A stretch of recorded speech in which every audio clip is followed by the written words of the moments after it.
Good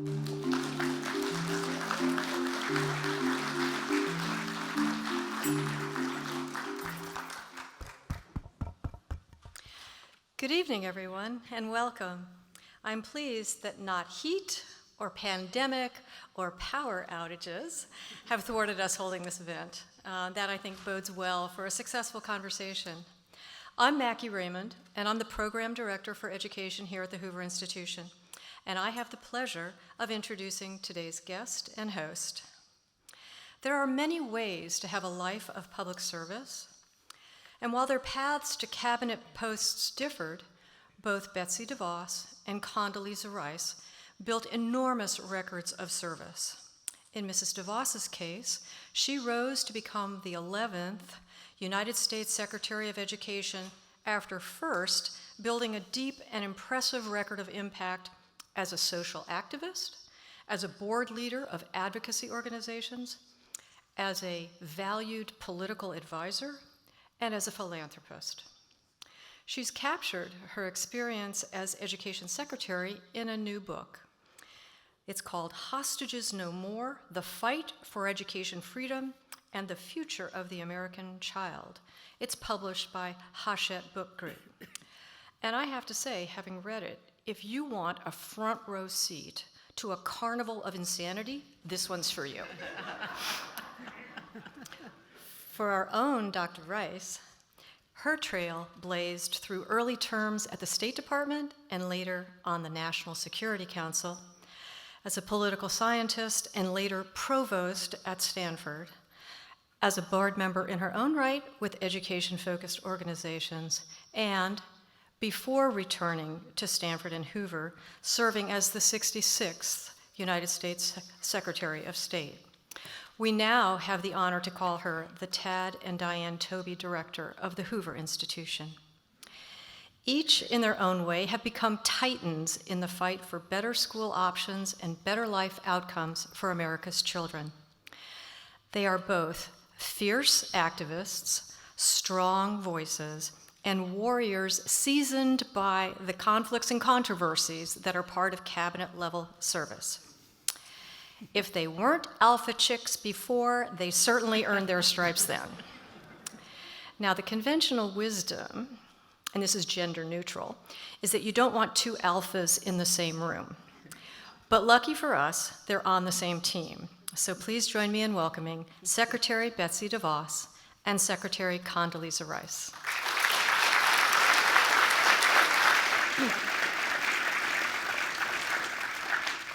Well, thank you very much. I don't think I've ever had a better introduction, Betsy. I don't know about you, but Mackie, thank you very much. And Mackie Raymond, who is doing so much here at Hoover to give us an opportunity at the institution to do what I think Herbert Hoover hoped when he said that we could improve the human condition. There may be nothing more important to improving the human condition than a first-class education for every child. And so I'm really looking forward to this conversation. Secretary DeVos, but I'll have to call you Betsy because we've known each other way too long. I just have to say a word about, we met in various ways, but I have to just relate a little story. We were at a board meeting, a board dinner, in fact, for Jeb Bush's foundation, Excellence in Education, where we both served on the board. When word came that Betsy had been named as the nominee for Secretary of Education, and I can't tell you what excitement there was in the room, because we knew that Washington was not going to have a fierce fighter and a fierce voice for the rights of our children, for the rights of parents to that first-class education. And so I'm just so glad to welcome you to Hoover. I'm also happy to welcome to Hoover Dick DeVos, who's Betsy's spouse, other half. Dick, of course, is a business leader. We've known each other also. He's been engaged in all kinds of philanthropic activities as well as business activities, including in education. And so very grateful to have you here with us as well. And Jim Blue, is he? Yeah, there he is, right. Jim, the Assistant Secretary for Planning, Evaluation, and Policy during Betsy's time as Secretary of education. Thank you for joining us and for all the work that you've done. So you spent 4 years as Secretary of Education. And Mackie said something that's absolutely right. There's nothing quite like being a cabinet secretary. There are some wonderful times, like when you walk into the Capitol for the State of the Union address, and they introduce the president's cabinet, and it's just great. The first time that you're sworn in, the first time that somebody calls you Madam Secretary, and then there's all the rest of it. And so Yes. I would like you to talk just a little bit, first and foremost, about the experience of public service in a key role, and both the highs and the lows, and how you approached that public service. Sure. Well, let me first say, Dr. Rice, and if I may call you Condi as well, thank you so much for having me here today. I'm so honored, and Mackie, for your very, very kind introduction. It truly is an honor and privilege to be here with you and have a few moments to talk about this really important issue. So I never set out to serve in a public office, and I hadn't really given it a lot of thought. And so when actually going through the process of being confirmed, I didn't have anything to compare it to. So when I was told it was more difficult than it should be, I said, okay, I, again, don't have a lot to compare it to. But it was, it was tough getting there, getting into office, and then once there, I would say some of the highs were always just the moments of history and pageantry, and as you say, walking in for the State of the Union address. And Dick and I said more than once when we had opportunity to be at the White House for something or other, just being in the White House was always I called it pinch me moments, and so that was really, really special and a real privilege. I would say other highs for me were particularly the school visits that I did, and I chose schools to visit that were doing things slightly differently. I wanted to highlight where people were being creative and really trying to meet students' needs. I would say on the other end, some of the lows were some of the real impediments that both the system and often individuals within the system put up to really making progress to focus our efforts all around students and their needs, and doing the right things and making the right policy for them. And I'm sure you experienced this, Condi, that I knew a large bureaucracy was going to be very large and cumbersome. I just did not actually fathom how difficult it could be to get even some of the most simple things accomplished. Yeah. Well, in your book, and I'm going to several times point you to Hostages No More by Betsy DeVos. Please purchase your copy, or on Amazon.com if you cannot do it here. And I read the audiobook for those who like to listen to the audio versions. So that's terrific too. But in chapter 2, you have a really kind of provocative title. It's called The Un-American Education System. And you write about the epiphany that you had as a parent. It caused you then to be a volunteer. Mm-hmm. And at some point it led you directly to the path of advocacy and ultimately to be secretary. So you say that it is, in this country, we believe that it does not matter who your parents are. We all have inalienable rights to life, liberty, and the pursuit of happiness. But when it comes to education in America, it very much matters who your parents are. Mm. Can you reflect a little bit more about this realization and how it helped shape both your agenda as an advocate and as an advocate, but also as you entered the department? Certainly.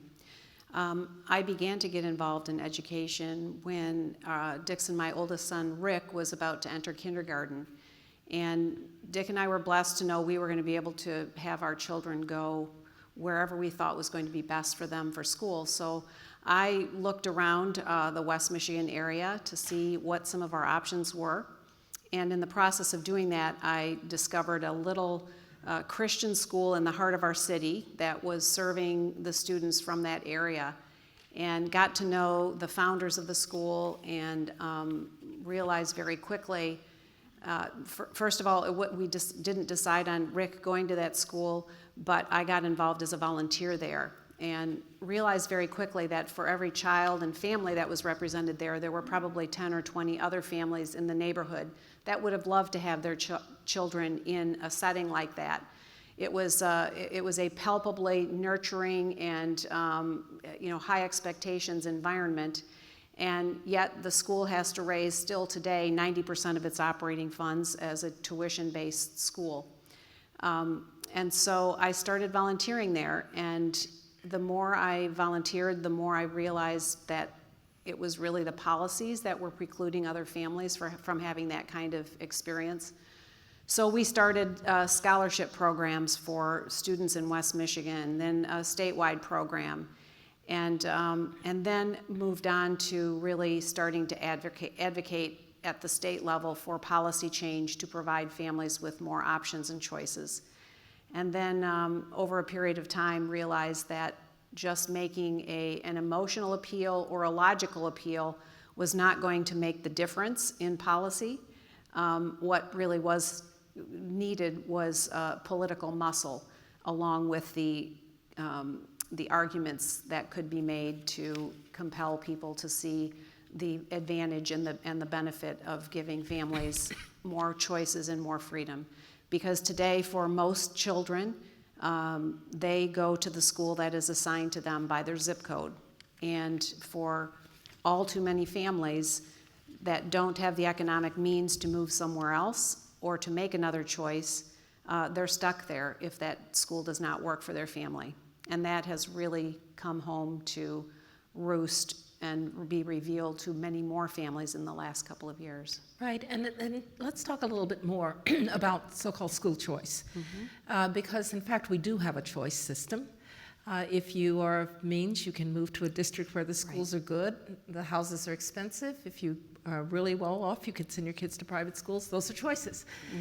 So in effect, it's the parents who are poor who don't have choices. And you've called it something else, which I actually like better than school choice. You've talked about educational freedom. And that is a word that perhaps appeals more to Americans when we think about the value of freedom. Can you talk, though, a little bit about school choice and also where you see the movement going in these next few years? Surely. Well, and for many years I have referred to it with the term school choice. But I've found in the last several years that it is, I think it helps paint a broader picture about what we're talking about when we talk about education freedom.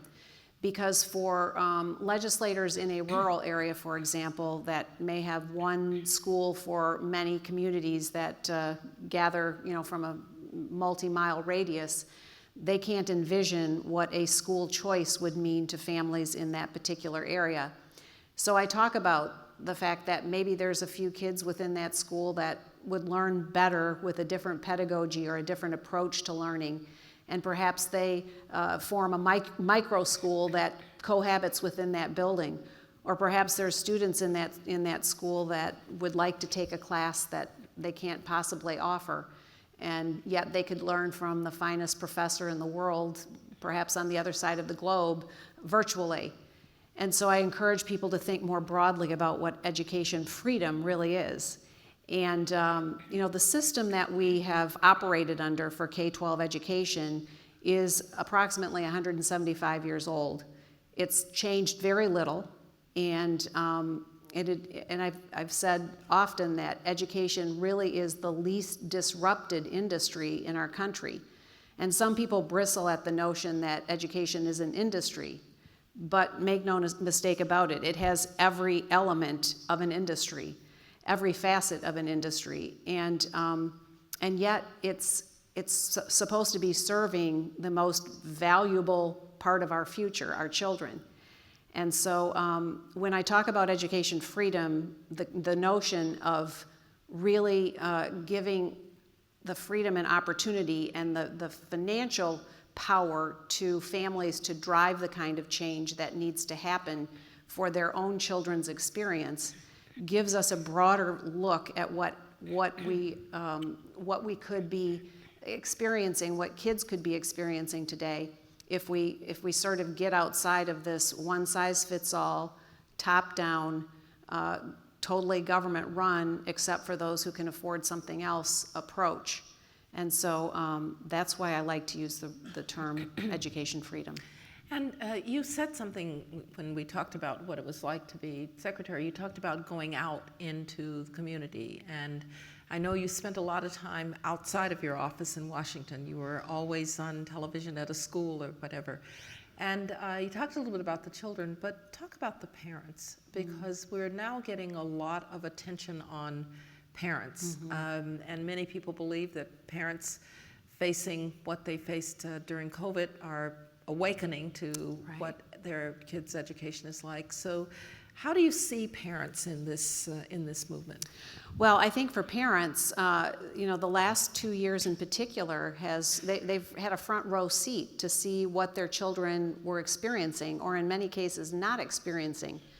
Whether it was extended lockdowns and their children not in person in school learning for months on end, or mask mandates that came and went, or curriculum that came into their homes that they were appalled by, or conversely, curriculum that came into their homes that they were very disappointed by due to lack of rigor or any kind of expectation.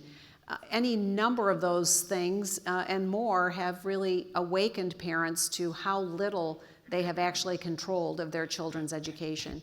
And so I think that we've seen parents going to school board meetings and asking questions and expressing concerns like we've never seen before. And I think that's just a little glimpse into what many have felt and been frustrated by, and actually want to change for their child's experience down the road. Also, out of necessity, many families found their own solutions, again, if they had the resources to be able to gather them and do something different with their children if they were not in school in person. We've seen the advent of learning pods, which in my view is sort of like a homeschool on steroids with a number of other families, or micro schools, or any kind of a smaller solution that really has met their children's needs, and they're finding that it's actually worked very well for them and would like to have it continue. And so that has, again, given parents a new look into and a view toward what could be for their children as they've had to find solutions out of necessity. And these parents now, having become aware and mobilized in a sense, how do you think about their role in the larger framework? I want to talk in a minute about legislation and what we do at the government level, but how do you think about the role of parents? Because this is controversial. You hear people say, or some people say, who then didn't get elected, well, parents shouldn't have anything to say about their kids' education. You hear professional teachers say, but that's what I was trained to do, was to develop curriculum. You have really rather raucous at best school board meetings. How do you think parents can be most effective in this movement? Well, I think parents can be most effective when they actually are given the power to make the kinds of decisions and choices for their children that many thought they had before, and they have realized since the pandemic they haven't had quite that kind of input and influence. And so I do believe that parents have awakened in ways that I haven't seen in the 35 years I've been involved. And this is particularly beneficial for the lower income parents who have not felt they've had a voice. Suddenly there's a whole chorus of voices, and it's around many different reasons, and there's many different motivating factors. But the family is the primary place of responsibility for a child's education. And I think many parents have realized this, perhaps for the first time after their experience this last couple of years. And so it's important that they are then empowered with the ability to make those choices for their kids. And does the empowerment come obviously through education of their own, but where else does the empowerment come from? Does it come from laws? Can you talk about legislation and places in the country that you find particularly on the leading edge of doing the right things here for parents? So, for many years we got used to talking about or hearing about funding the education system and systems and buildings and inanimate objects. But when we flip that focus to funding students, and if education is really about making sure every student is prepared, for their adult life, we should be focused on supporting those students. And I think about the fact that every year we spend $750 billion roughly on K-12 education in our country. And that's roughly $15,000 per child, much higher in some places, lower in others. But let's just talk about the average of about $15,000. I like to use the metaphor of a backpack. Kids go to school with what they need for the day in their backpack. We should metaphorically be attaching, through policy and through law, that money on their backpack for the parents to direct where their children are going to learn. If that means the assigned school that they've been attending is working well for them, that's great. They have that opportunity. But if it's something different, they would have that opportunity also. And what we will see if we actually do this at a scale where all families can make these choices, is the creativity and ingenuity and entrepreneurship of the American people in ways that we can't even begin to imagine today, providing new education solutions that we haven't even begun to think of or dream of. And I like to use a little example of a school I've not visited but have heard about from close friends whose grandchildren attend. I live in Michigan. We live in Michigan. It's cold there in, December, January, February. And this particular school, the children are attending their classes outdoors all day, year-round.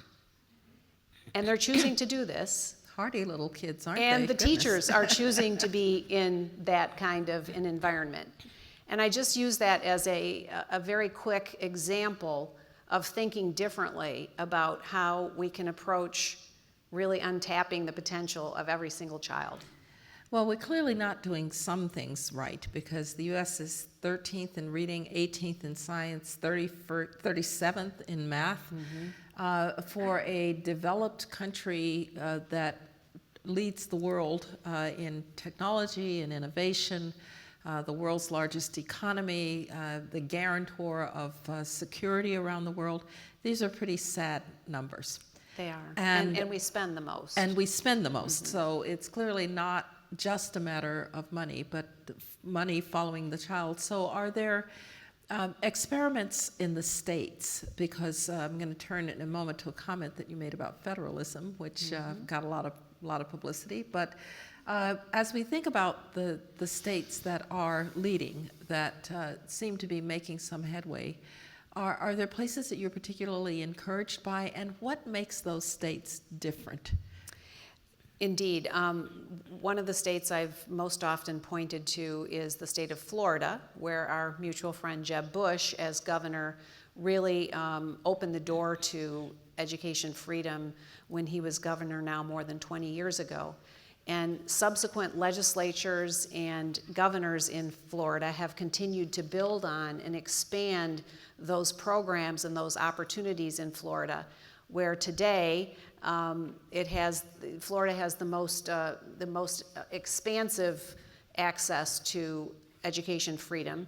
There's still very much unmet demand, and I was actually sort of wagering a bet that Florida was going to be the first state to introduce a universal choice education freedom environment, but Arizona is going to beat that by the legislation that was just passed there this week.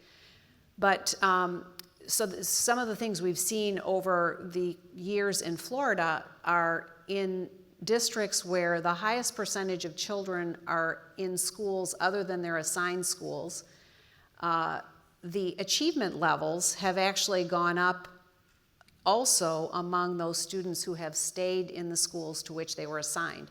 So, logic would tell you that for kids who were not a fit in this, their assigned school, they've found a better fit. And for those that stayed there, school leadership have begun making decisions and changes that have actually improved the opportunities for those kids in those schools, which is I think, a broader argument around the benefit of education freedom. When we have competition, when we have something to benchmark against, when we have different ways of approaching the same service, we're going to have much more, I would argue, much more robust and better outcomes. In a few minutes here, we're going to open up for questions from the audience. And I'm a professor. I'll call on someone if nobody raises their hand. So please get your thoughts. Let me press a little further on this question of what the states are doing. Is there if you had to draw up a blueprint, you had to say, okay, this was there in Florida, that was there in Arizona, what would be some of the characteristics? Is it gubernatorial leadership? Is it weaker unions or more cooperative unions? How do we think about the elements of a successful effort to move toward educational freedom? Well, it does come down to both gubernatorial and state legislative leadership. Most every state has encountered resistance from the teachers' union and all of their allies. Some states are more, vicious than others, but they're present nonetheless. And it does just require, gubernatorial leadership and state legislators that are determined to do the right thing for children. And in some places it's taken a lot longer than others, and some places it just hasn't really even happened yet. And yet what we've seen in this last year, again, since the eyes were opened the last couple of years, what we've seen is a real momentum around state-based policy that is expanding these choices. And I referenced the most recent one, not yet signed by Governor Ducey, but certain to be. Arizona has just passed a very major education savings account plan, and in my view, the different mechanics or methods to delivering education freedom there are a variety of them, but in my view, education savings accounts offer the most opportunities for families to truly customize a child's education. And I know that's kind of foreign to talk about customized K-12 education, but it's not that far off if more people are empowered with the freedom to make these choices, so that one student might take a class or two at their local traditional public school, and then perhaps go to a private school for a couple of classes, and then maybe take 2 or 3 classes online virtually, or any combination thereof, and maybe they learn outside for a part of the day and inside for half the day. I don't know. But just to be clear, so an educational savings account, I can take tax-free money into.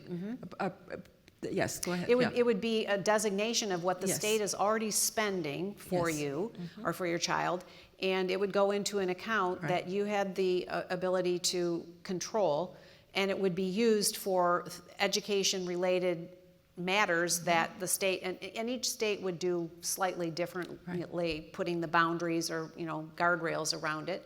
But you could use it for tutoring or, in some cases, transportation. If your child needed to go to perhaps an apprenticeship possibility in the neighboring county, or you really, the sky is really the limit on how you could provide education for students in ways that we have not yet contemplated, because we are so stuck in this model of an industrial input and output system. Right.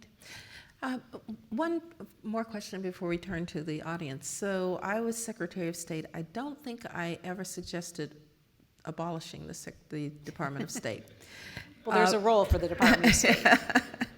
Well, some days. But you made headlines in an interview on the book recently with a proposal to perhaps shut down the Department of Education. Just for a little context, Department of Education was created in 1979. It's not a very old department in many ways. It was a kind of Jimmy Carter in 1976 had it as a campaign pledge. He then carried through on it. Just again for context, the only other two departments created since then are Veterans Affairs in 1989 and Homeland Security, created after September 11th in 2002. So talk about federalism. Talk about why you think, even if you take metaphorically the shutdown of the Department of Education, Washington's role is sometimes misunderstood, overstated, sometimes overplayed. So talk about that balance with federalism and what you were really getting at when you talked about shutting down the department. Sure. Well, first of all, there is no mention of a federal role for education in our Constitution, and it really is a matter that is best left to the states.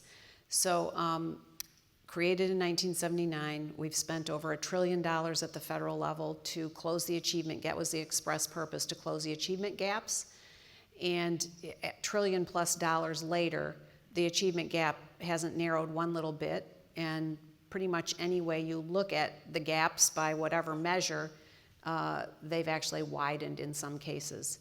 And the Department of Education, or the federal level, provides only 8 or 9% of education funding, yet it has a massive footprint in regulatory impact on states and local districts. And so the influence from the federal level, and I would argue it's where the status quo headed by the teachers' unions have amassed their power there and have continued to essentially control the agenda and really get into all areas that states and local communities, and in fact the family, are best positioned to actually decide. There are a couple of roles that the department, or a couple of laws the department oversees that are important, including assuring civil rights and ensuring that students with disabilities have the supports they need. But those could easily be done in the context of other existing departments.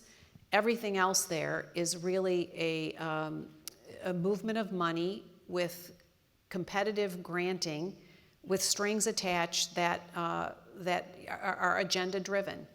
And so when I was there, it was my goal to do away with as much of that as possible and respect the role of the states and push it all back out and really ensure that anything we could do under the law that states had the opportunity or the right to do, we ensured happened. The previous administration and the current administration, and frankly, every left-leaning administration uses that department to further their ideological agendas down through every school and every system in the country. And that's why I believe it really has no role to play in the future. Questions from the audience? Do we have folks who'd like to? Yes, I see two right here in a row. You two will be first. Thank you. Well, Secretary DeVos, I have a question for you that we see that we are going to suffer a recession, an inevitable recession for the following years. And for China or the superpowers of the United States or Europe, each one of them, if they can conquer the problem of the education, then will have the power to bounce back faster from these recessions. And now we see there are a lot of tech giants with social medias or the technologies tools that we're shortening or we're narrowing the gap between the one who have the most education resources or the one who are kind of poor that they don't have the resources to study. So at the same time, we have a problem is for those kids who can do the codings at their age 6 or at age 9, or they are pretty like juniors on the coding side. But problem is they have some moral problems. And we see that on the social media's content, there are something that is not limited. And I think it's going to be very harmful to those societies. So how do we balance the power of the social medias or the tech giants, as well as providing them the tools to study and kind of control or balance the problem from the harmful content that can. Yeah, I think it's a very good. Yes, good question. Yes. I concur that the advent of social media has complicated the opportunity and the ability for kids to really stay focused on learning the basics that they need to be able to build from.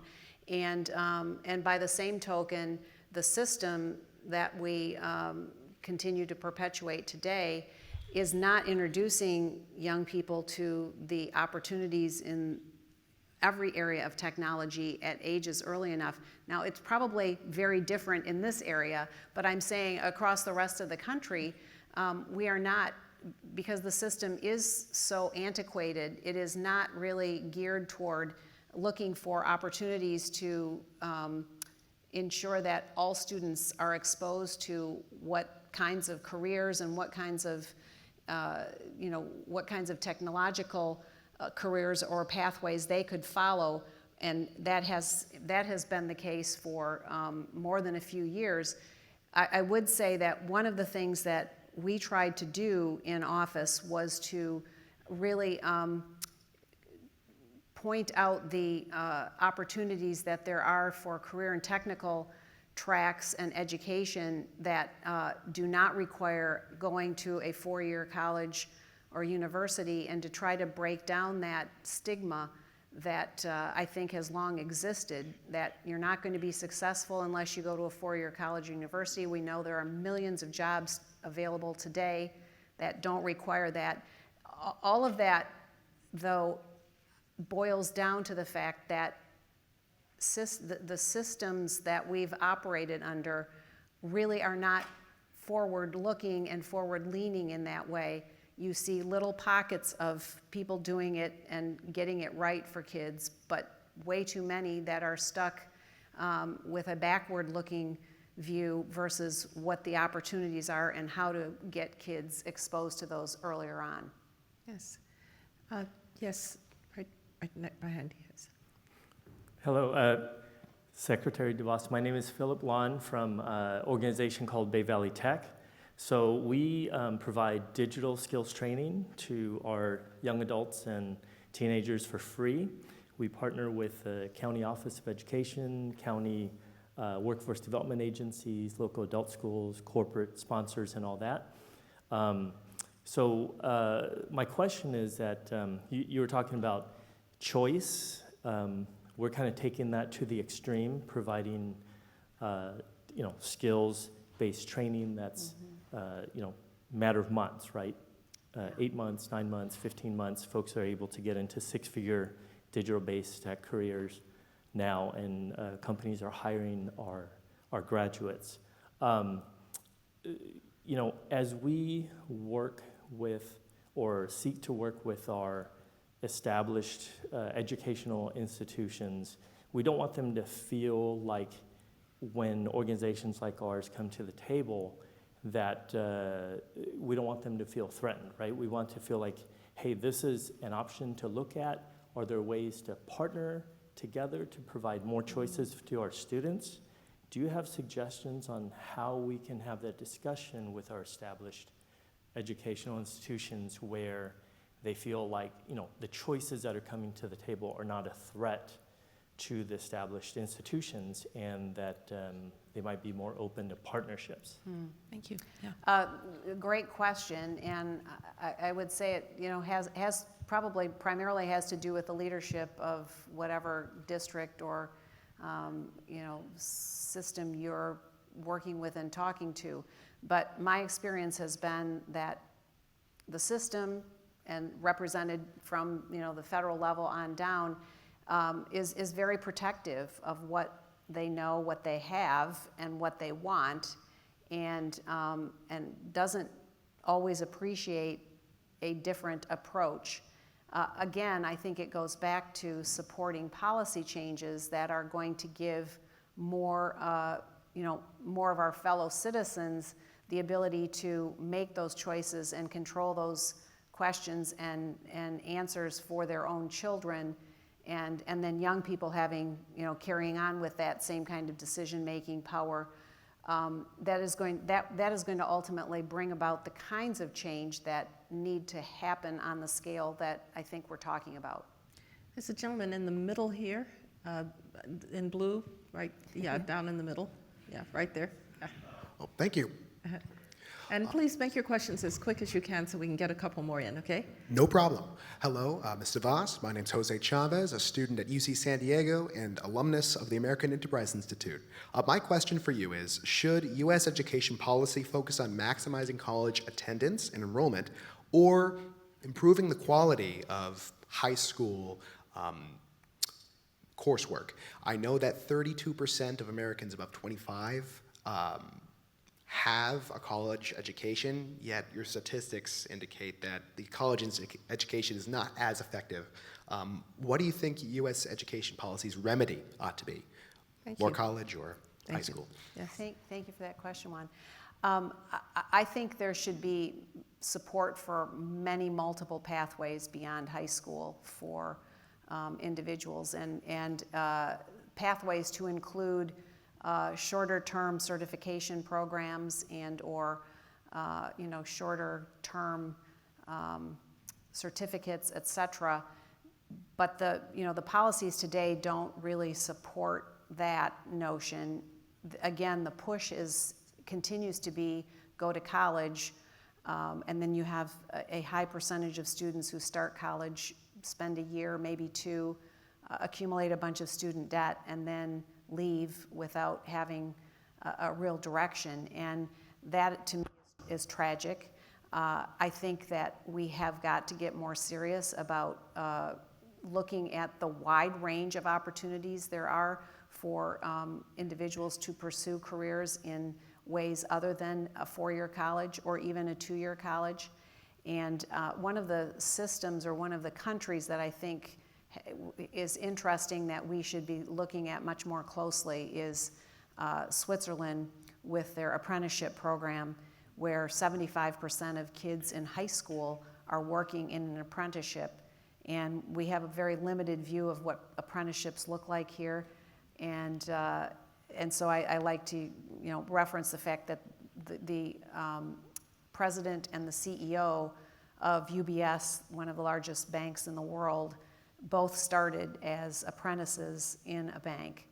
And there's very few occupations that would not in some way lend themselves to a work and learn opportunity. And I think we need to get much more serious about that. We actually got implemented an industry-recognized apprenticeship program in our administration, but that was quickly wiped away because, again, the unions didn't really want to see that kind of opportunity introduced. But again, I think there's huge benefit to exposing young people very early, like much earlier on, to a wide variety of potential career paths, and doing that in a way that's really intentional, not just sort of happenstance. Right here, the lady in red. Gentleman in red. Thank you. Britta Bomhard. I'm a Distinguished Career Fellow at Stanford. My question is actually, I was fascinated by you saying it's such a big industry and we've had it for 175 years. the proposals or your motions is all about making it more of an industry, more competition. But I contrast that with the numbers you mentioned about the achievement level. Countries like China who don't have this kind of system seem to get better results. So I wondered what logic, or why do you think leaning more into an economic industrial kind of approach will achieve better results? Well, great question. And if we acknowledge that education is an industry, today it's essentially a monopolistic industry. It's controlled, it's primarily government controlled for those who can't afford to make other choices.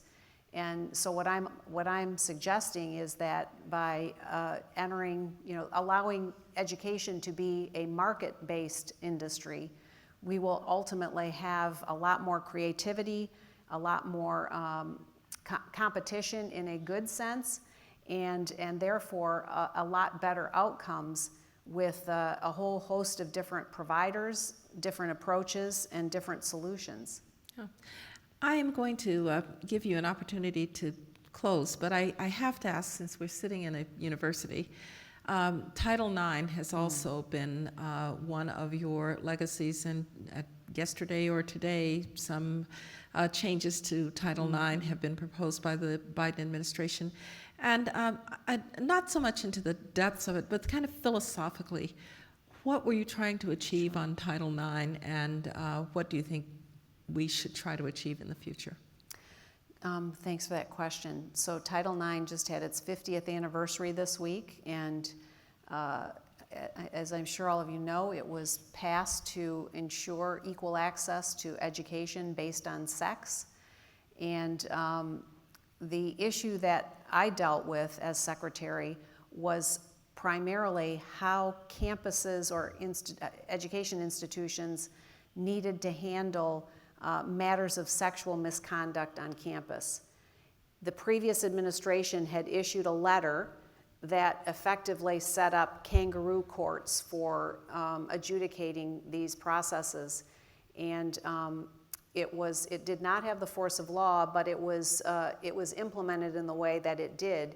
And for far too many young people on campus who had to go through one of these horrific procedures or processes because of something terrible that they had experienced, it was bad for all of them, really. The framework that had been set up was unfair, out of balance.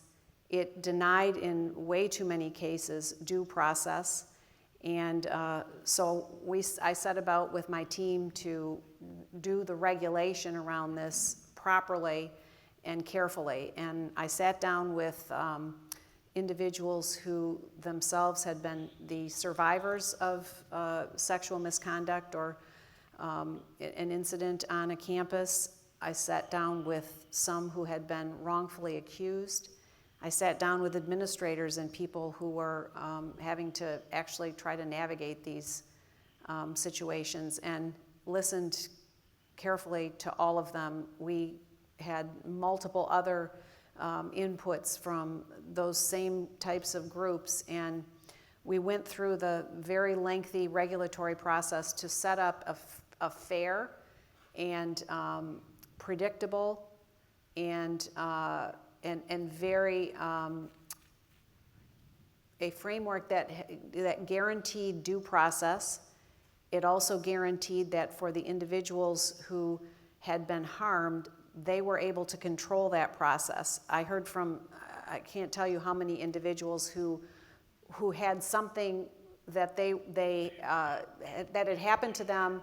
They wanted some kind of a remedy, but they didn't want to take it to a whole big investigation or whatever. But in many cases, the schools had just taken it out of their hands, and they became themselves victimized a second time. So all that to say, we went through the rulemaking process that set up this very well-rounded, fair framework, predictable framework, and this administration is proposing to essentially double down or maybe even quadruple down on the procedures that they had in place during the Biden administration, which threw due process out the window. And I'm very, very concerned about the direction they're proposing to head. It's going to be public comment period now in the next, I think, 60 days.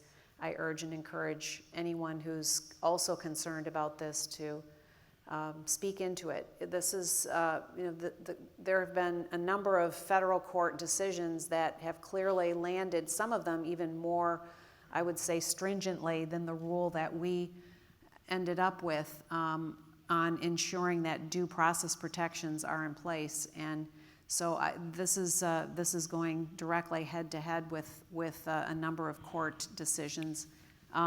It's going to be an issue to pay attention to, not to mention the part about how they've proposed to extend the definition of biological sex to pretty much whatever you decide you want to be, and the implications on that for women's sports are devastating.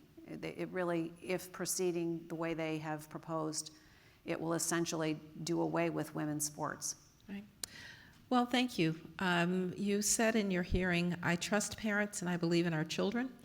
I think it's fair to say that during your term, we didn't have a better representative for parents, children, and for our country in this very important area of education. I hope that we can get the DeVoses back here from time to time. You're welcome anytime, as are you, Jim. I just am so grateful for all the work that you've done. And please, ladies and gentlemen, Betsy DeVos, hostages no more. Thank you, Candy.